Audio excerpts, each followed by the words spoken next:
Hey guys, welcome to Money Mindset and More. And today I'm going to cover what is the business to business mode of marketing when you are selling from a business to business. What are the key characteristics? What are the strategies you can follow?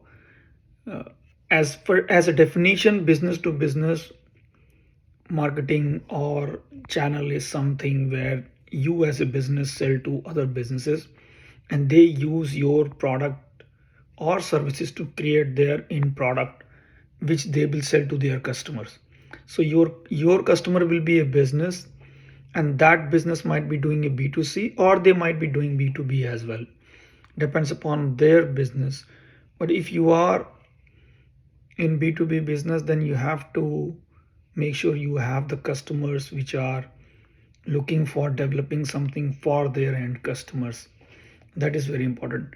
And key characteristics of B2B companies are manufacturer, consulting companies, or CPAs, advisors, wholesaler, distributors. All these are normally they are B2B businesses where they offer bigger services to other organizations.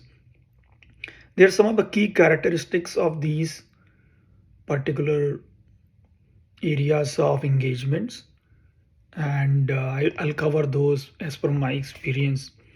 One of the best one is your target audience. That is totally different. In B2C, your target audience might be based upon demographic, location, age, and things like that. But in B2B, your target audience is going to be other organizations, and each and every organization is a complex structure, complex, I would say, a sum of many individuals. So you are going to interact with many stakeholders, and that become very hard for you to make a demographic kind of scenario where you want to sell. So you have to map carefully which organization you want to sell based upon your own goals and vision, and then align your target customers based upon that. So you have to analyze other businesses rather than individuals with whom you want to work, and then individuals comes on later on when you feel that any particular organization is worth pursuing for your business. The next one is your complex decision making process. All these B2B businesses involve a lot of stakeholders. It can start from a business line, let's say LOB, line of business, which we call. Start from a business that goes to procurement, then it can go to operation, it can go to information technology. So it's a complex process, and the bigger the size of the deal, more complexity it always inherit in the dollar amount and things like that in the deal. So you have to very carefully, you have to map all the stakeholders. Some might be decision maker, some might be influencer, some might be technical evaluator and things like that. So you have to see carefully how you are going to navigate these complex deals. And because these deals are complex from customer perspective, it also become complex from your internal organization perspective also. In a simple deal, you might work with only one department internally, but in these kind of deals, you are going to work with your own HR, your own operations, your own finance, or your management. So it's become really complex on both the sides, and that is something you have to be very, very careful about it. Also, because of the complex nature, the deal cycle is fairly large.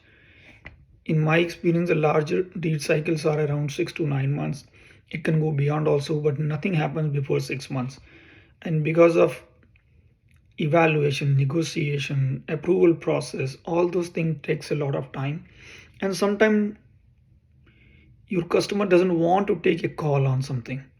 They want somebody else in their organization to take a call or risk, and that actually delayed this further. So you have to be very careful that these are the larger sales cycle process, and you have to be aware of that so that you can navigate accordingly.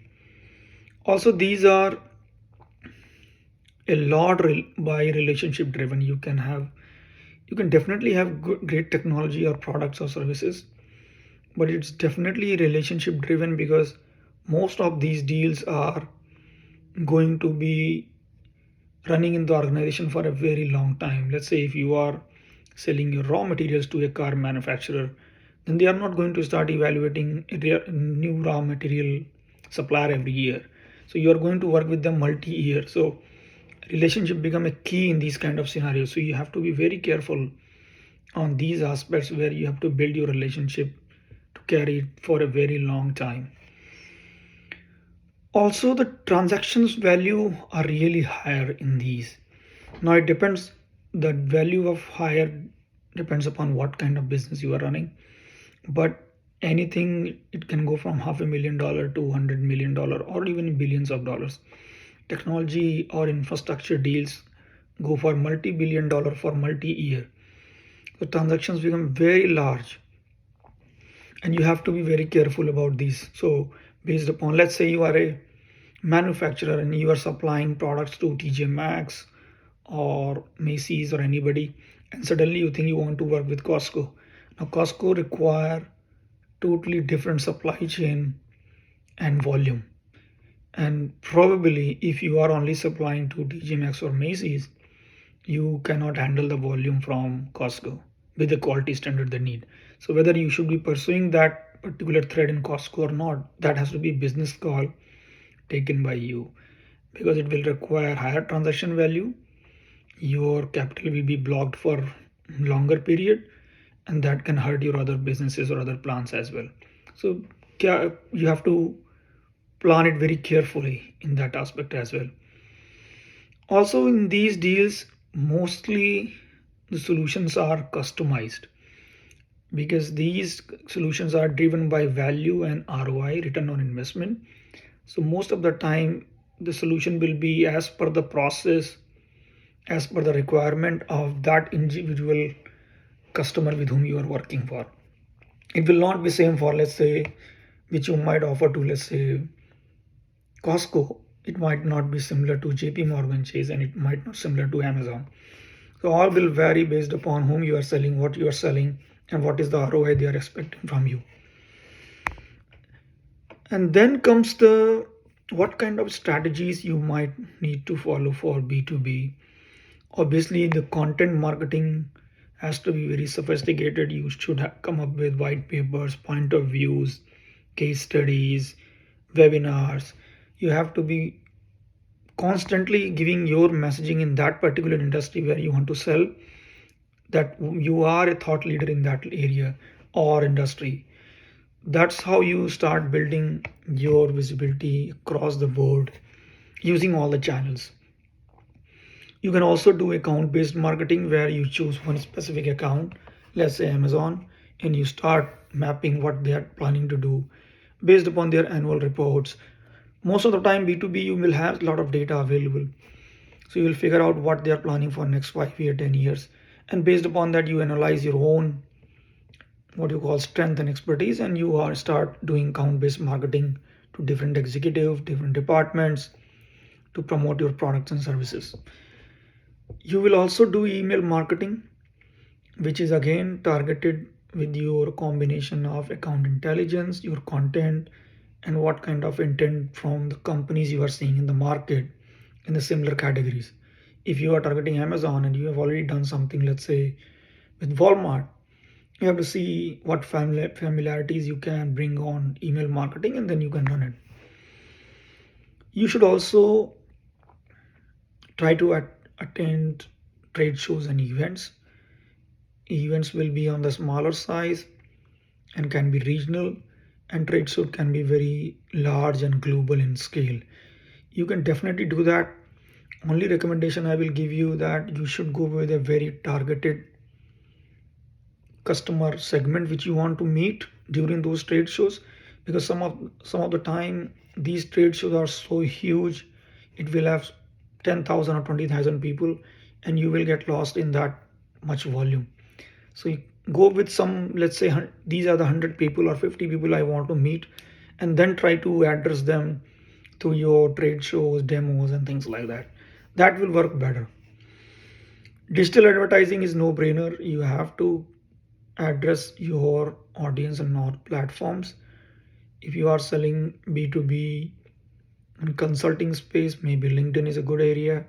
If you are selling B2B in retail space, you can actually engage with the audience on TikTok, Instagram, and others, because you might love to engage customers of your customer, and that might give you a lot of insight what customers of your customer is buying, and you can design and offer solution based upon those data points to your customer. Very important data point as well. And the last one is your partnership and alliances. Probably this is something people talk about but don't work on that specifically. This is something is very critical when you are selling B2B. Examples are, if you're selling mobile phone like Apple and you don't have a partnership with all the carriers like Verizon, AT&T, then you will not able to sell a lot of phones. You have a limit of distribution and selling, so you use your strategic partnership to sell all those products. Similar example will be Visa or MasterCard. They directly don't offer any credit cards. They always partner with a bank or a retailer or any organization to offer a very specific credit card for their customers and things like that. So strategic partnership is something you should always consider. It does not matter whether your business is small or big. Let's say you are running a coffee shop, you might want to partner with somebody who's selling pizza and vice versa. As you can go as small as that to as big as you're going to partner with somebody like Amazon to sell your products. So these are the things which you have to be very careful and mindful about when it comes to B2B selling. And most of the time, if you're not a D2C or direct to consumer brand, it is highly likely that some point of your career you are going to touch B2B sales. It does not matter even if you are selling to direct to consumers. So honing these skills might help you even in conversation with your end customers. Let me know what you think, and if you have any feedback, please share.